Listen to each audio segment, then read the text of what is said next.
माझ्या चॅनलमध्ये तुमचं स्वागत आहे। अशाच नवनवीन गोष्टी ऐकण्यासाठी चॅनलला सबस्क्राइब करा। धन्यवाद। जयपूर नावाचे गाव होते। त्या गावात सर्व काही खुशाल चालले होते। त्या गावाबाहेर एक भगवान शंकराचे प्राचीन मंदिर होते।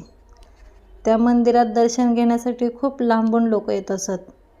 गावाबाहेरच्या त्या एका मंदिरात एक साधू पुरुष कायम वास्तव्य करून राहत होता।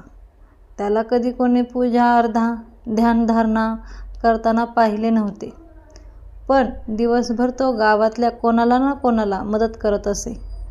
एखाद्या शेतकऱ्याला शेतीच्या कामात मदत करी, एखाद्या वयस्क माणसाला जंगलातून लाकडांची मुळी आणून देई, कधी एखाद्या आजारी माणसाची सेवा करी, तर कधी गावातल्या मुलांचा अभ्यास घेई। कोणी जे देईल ते खाऊन मंदिरात येऊन झोपे।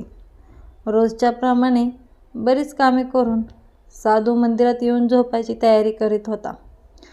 तेवढ्यात भोवताली दिव्य प्रकाश पसरला। एक देवदूत तिथे आला। त्याच्या हातात एक भली मोठी यादी होती। त्या यादीत तो काहीतरी शोधत होता। साधूने त्याला विचारले, आपण काय शोधत आहात?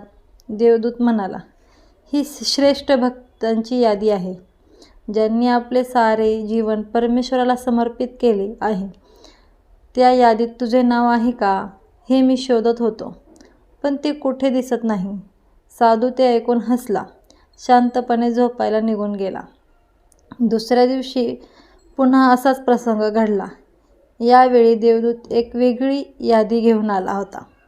त्यावेळी साधूने उत्सुकता दाखवली नाही। तेव्हा तो देवदूत म्हणाला, ही यादी अशा व्यक्तीची आहे की जे देवांचे लाडके आहेत। त्या यादीत तुझे नाव पाहिले आहे।